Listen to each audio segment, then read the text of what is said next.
Olá, irmãos, amada igreja, queridos amigos que estão nos ouvindo nessa hora. Queremos dizer que desejamos que a graça do Senhor Jesus Cristo seja com todos, que Deus abençoe a cada um.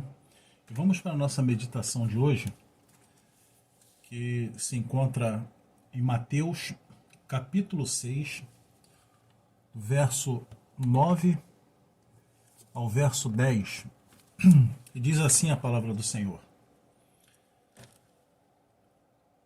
Portanto, vós orareis assim: Pai nosso que estás nos céus, santificado seja o teu nome. Venha o teu reino, faça-se a tua vontade, assim na terra como no céu. Vamos ficar apenas com esse trecho, esses dois versículos. Vamos orar a Deus nesse instante. Querido Deus e Pai Celestial, mais uma vez, Senhor, nós te agradecemos pelas nossas vidas, Senhor, pelas bênçãos que o Senhor tem derramado sobre cada um de nós. Queremos te agradecer pelo dia de hoje que o Senhor está nos dando, Senhor. Que o Senhor nos abençoe, continue nos abençoando e dando, Senhor, a tua palavra nos nossos corações para que ela seja para edificar as nossas vidas, Pai. Fale aos nossos corações nesse momento e com cada um que está ao alcance desta mensagem. Em nome de Jesus Cristo que eu te peço e agradeço. Amém. Bom, Jesus Cristo aqui, ele começa falando a oração dominical, né, que os apóstolos perguntaram a ele como eles deveriam orar.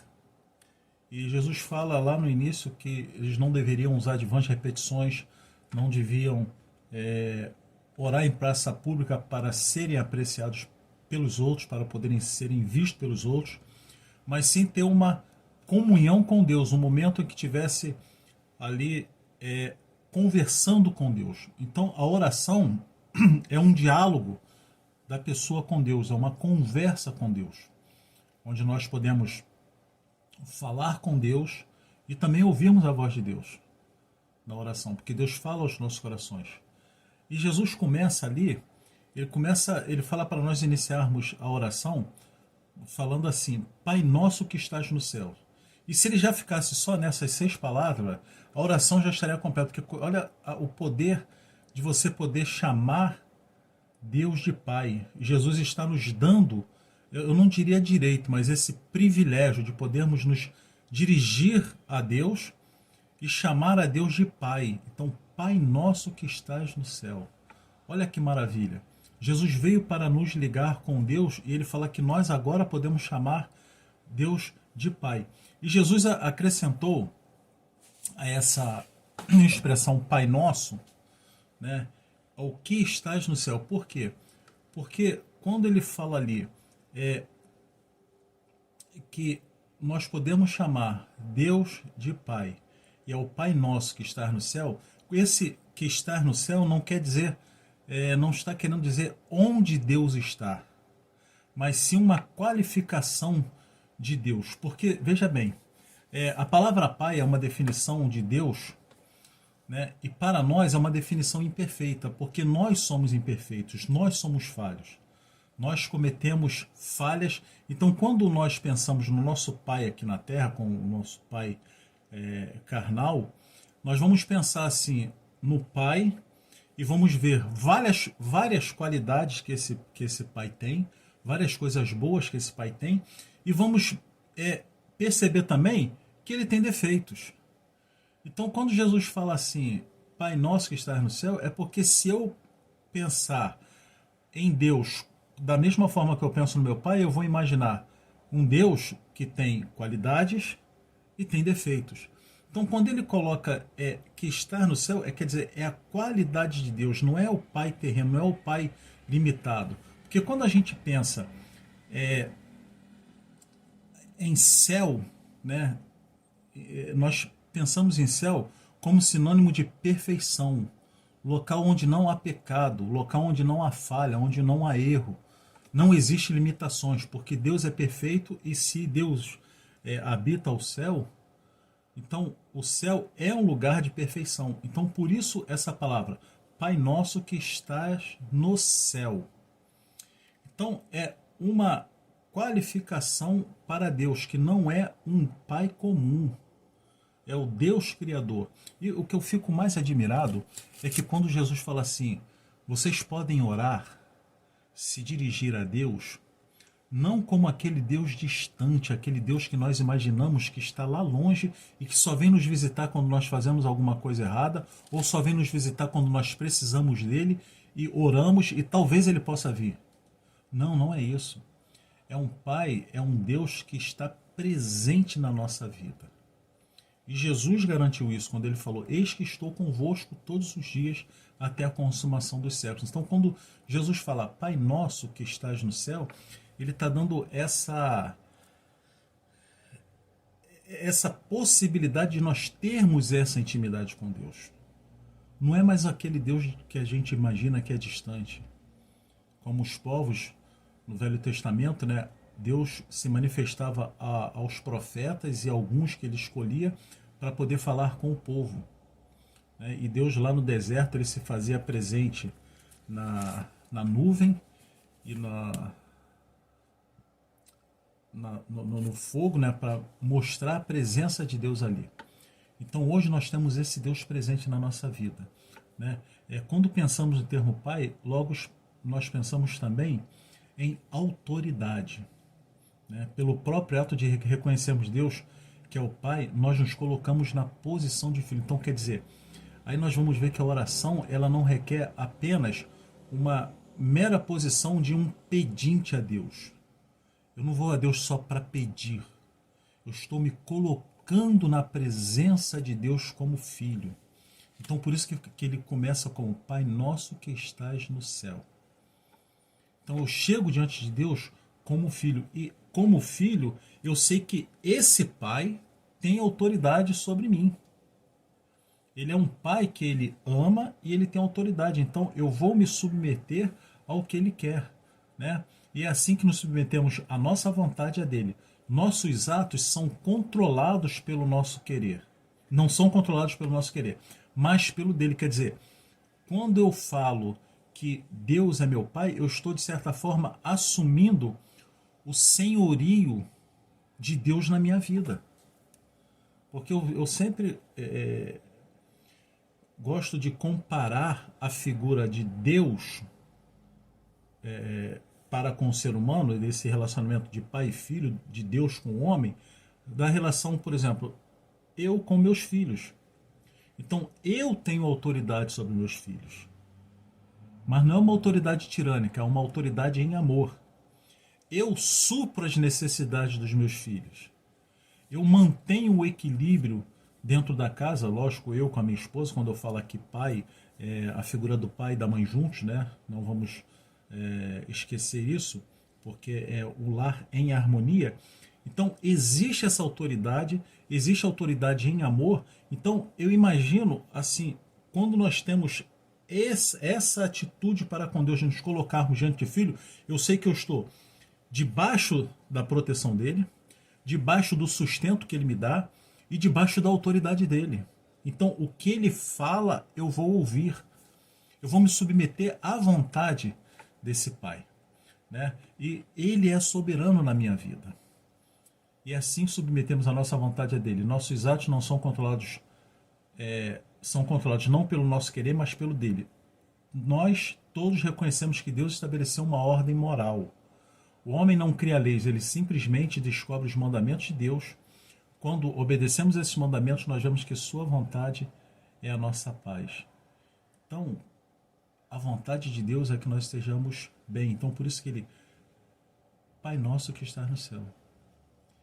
Então, ele vem falando isso e é tão maravilhoso que um aspecto é que tem esse cuidado para conosco. Tem essa vontade de estar nos conduzindo, estar nos orientando na nossa vida.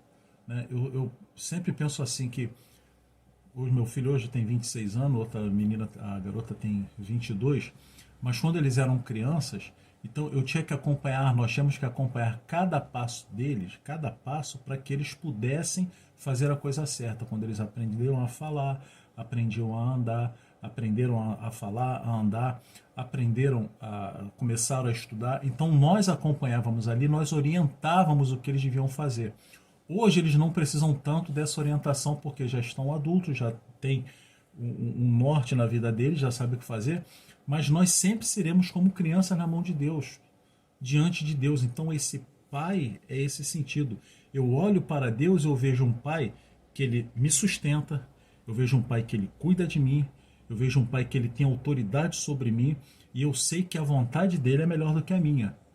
Porque se eu, como pai, tenho mais experiência do que meu filho, porque o que meu filho está vivendo hoje eu já vivi alguns anos atrás, 20, 30, 40 anos atrás, então eu sei que Deus tem um conhecimento pleno, é mais ainda do que eu. Então eu me submeto a essa vontade. Então a minha oração, quando eu chego para Deus e falo, Pai, Pai nosso que está no céu, eu estou percebendo que Ele é tudo isso na minha vida. Ele não é apenas aquele Deus distante, né, que está lá longe e eu tenho que gritar para Ele ouvir. Ele sonda o meu coração. E a palavra Pai Celestial não significa apenas autoridade e amor, significa santidade, pureza. Por que é que fechamos os olhos? Talvez seja para nos afastarmos da nossa mente, afastar da nossa mente o mundo exterior pecaminoso. E eu sempre aprendi que quando a gente fecha os olhos é para nós não nos distrairmos com as coisas que estão à volta no momento da oração. Porque senão as coisas do mundo nos distraem. Você está orando de olho aberto, alguém faz um movimento, você distrai, você perde a concentração daquilo que você está fazendo, que está conversando com Deus. Então, e aqui nesse sentido de eu fecho os olhos para eu não olhar as coisas ao redor e ver as coisas erradas que acontecem. Conta essa história que um hindu perguntou assim, por que vocês estão tão ansiosos para ver Deus com os olhos fechados? Vejam-no com os olhos abertos, em forma de pobres, famintos, analfabetos e aflitos.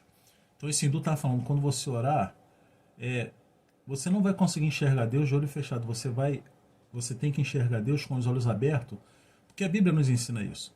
Que nós fazemos o bem a alguém quando nós fazemos a vontade de Deus e fazemos o bem para Jesus. Jesus fala isso, quando nós fazemos o bem para as pessoas, para os pobres, para os famintos, né?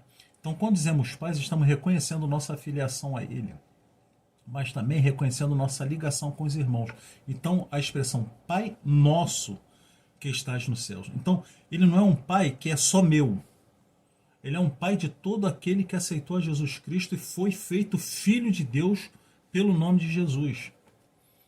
Então, por isso que é Pai Nosso que estás nos céus. Então, a qualidade de Deus é um Deus santo, é um Deus puro, é um Deus perfeito, e é o Pai de todos nós. Então, eu não tenho como chegar a Deus se eu não estiver em comunhão com o meu irmão. Então, por isso que é Pai Nosso que está no céu. E ele continua, e Jesus continua falando, né? Santificado seja o teu nome. Ora, aqui Jesus não está mandando que eu santifique o nome de Deus. Porque eu não tenho competência, eu não tenho capacidade para isso, eu não tenho poder para isso. Mas para reconhecer esse senhorio de Deus na minha vida, para reconhecer a santidade de Deus, a perfeição de Deus, e isso fazer com que a minha conduta seja buscar fazer essa vontade de Deus. Certa vez Moisés estava no monte cuidando do rebanho, de repente ele viu um arbusto em chamas, né, o que nós chamamos de sarça ardente, que contudo não se consumia. Depois de alguns instantes ele se aproximou para ver o que era. Era Deus que se encontrava naquela planta, desejando revelar a Moisés a sua vontade para a vida dele. Mas logo que o profeta se aproximou, ouviu uma voz que dizia: tira as sandálias dos pés, porque o lugar em que estás é terra santa. Isso significa que antes que Deus possa falar com o homem, este tem que mostrar respeito e reverência. Então, santificado seja o vosso nome, seja o teu nome. É que eu tenho que respeitar e reverenciar o nome de Deus. Isso é o quê? É não fazer que o nome de Deus seja tomado em vão nas minhas atitudes, nas minhas palavras. Então, eu tenho que fazer com que as pessoas olhem para mim e vejam Deus na minha vida, percebam que Deus está agindo na minha vida. Então é isso que precisa.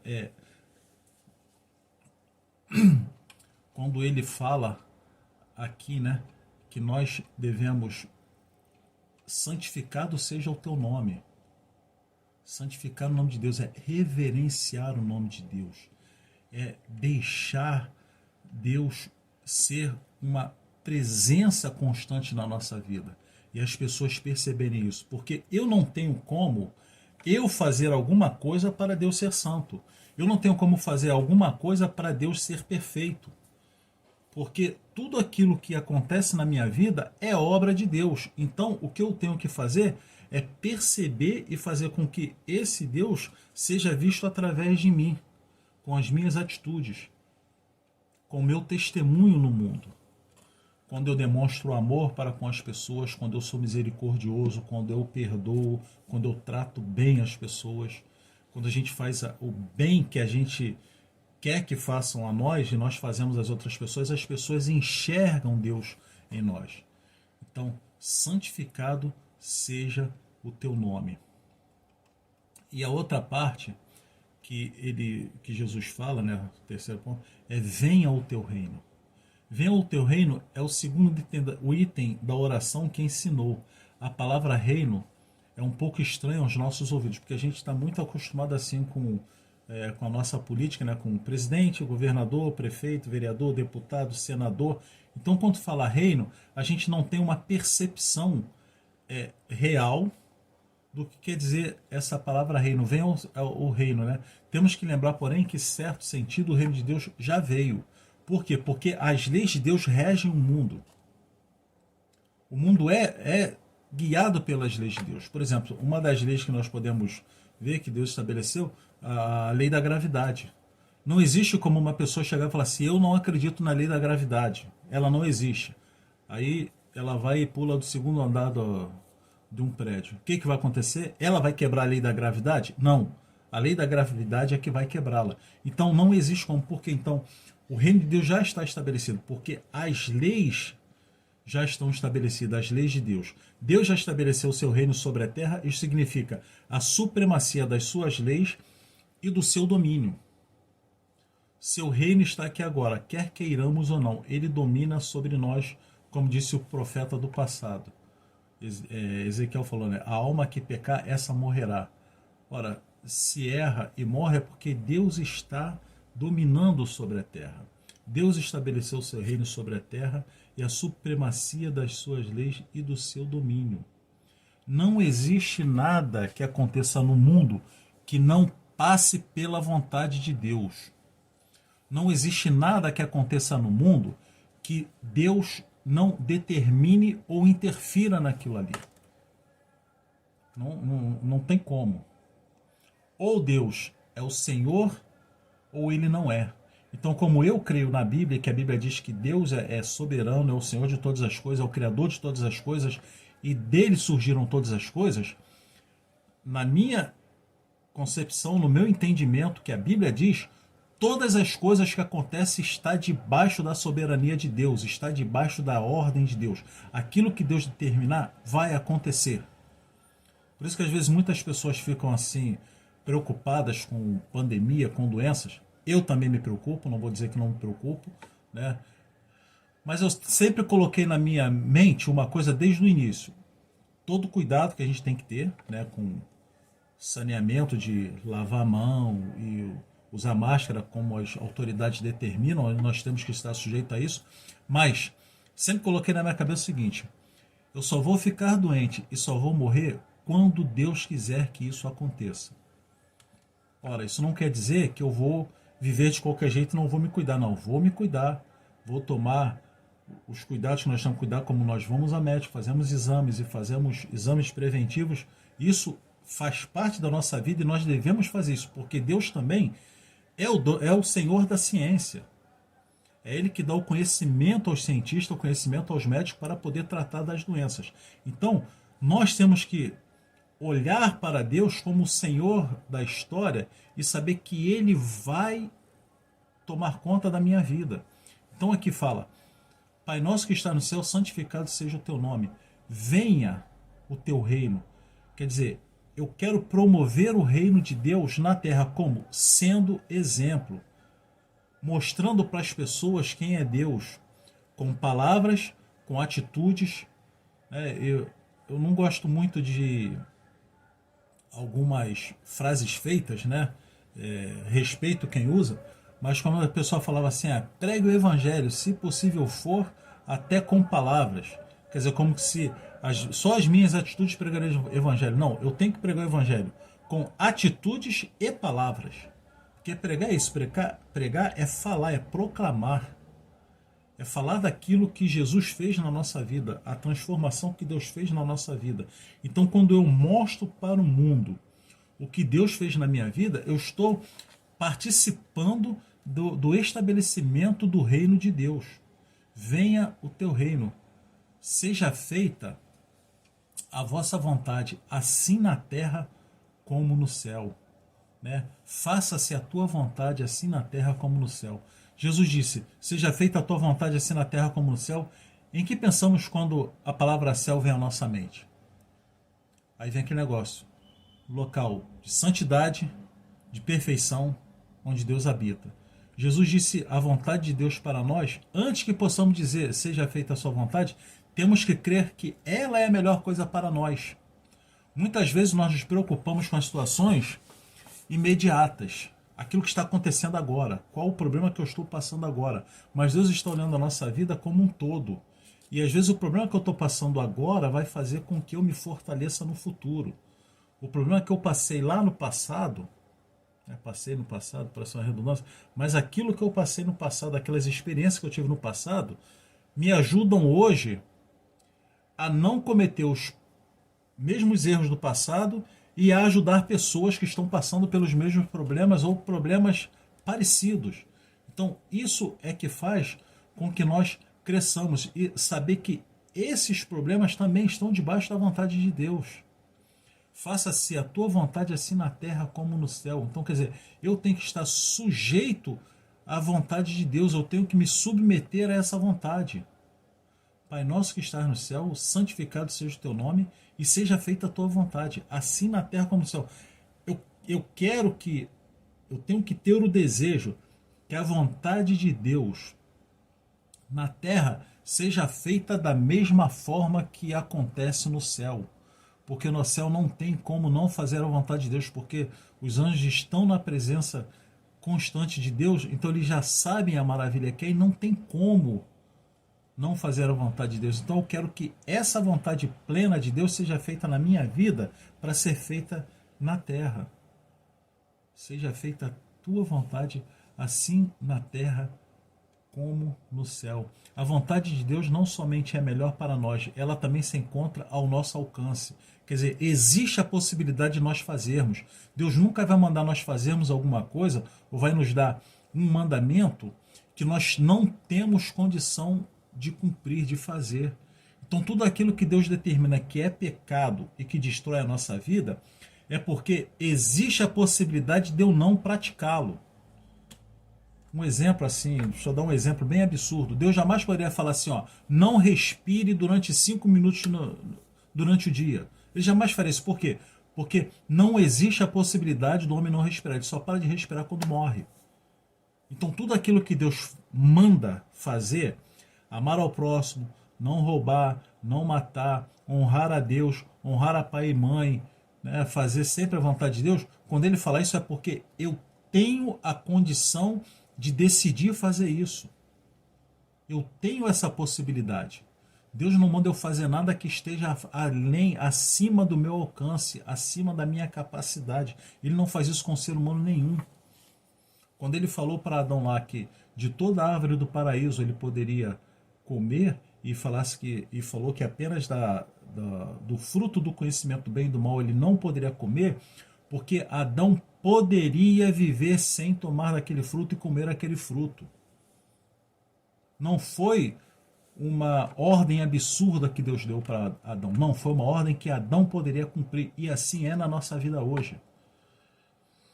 Então seja feita a tua vontade assim na terra como no céu. Quer dizer, eu tenho a possibilidade de não pecar. Deus me dá a condição de não pecar. Eu peco porque eu escolho o mal. Você peca porque escolhe o mal.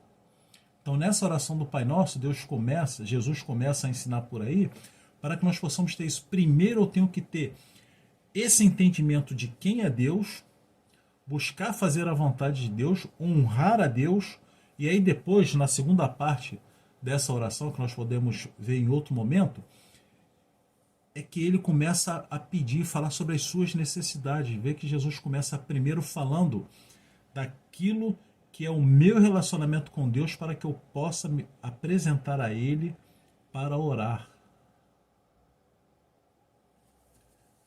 Quando nos submetemos à vontade de Deus, hoje, o Senhor passa a responsabilizar-se pelo nosso futuro. Olha que maravilhoso. Quando eu faço aquilo que Deus quer hoje, Deus, ele toma as rédeas, porque eu entreguei a minha vida na mão dele, ele toma as rédeas da situação e ele faz com que as coisas aconteçam no futuro. E com certeza, quando eu coloco na mão dele, eu tenho certeza que o melhor vai acontecer. Resumindo, Jesus nos ensina então que os 3 primeiros pedidos de nossa oração devem ser feitos com os olhos fixos em Deus. Haverá um momento de apresentarmos nossas necessidades. Jesus nos assegura que é correto orar por nós mesmos, mas antes de podermos apresentar os nossos problemas a Deus, Ele deve ocupar a nossa mente. Antes de apresentarmos o problema para Deus, Deus deve ocupar a nossa mente.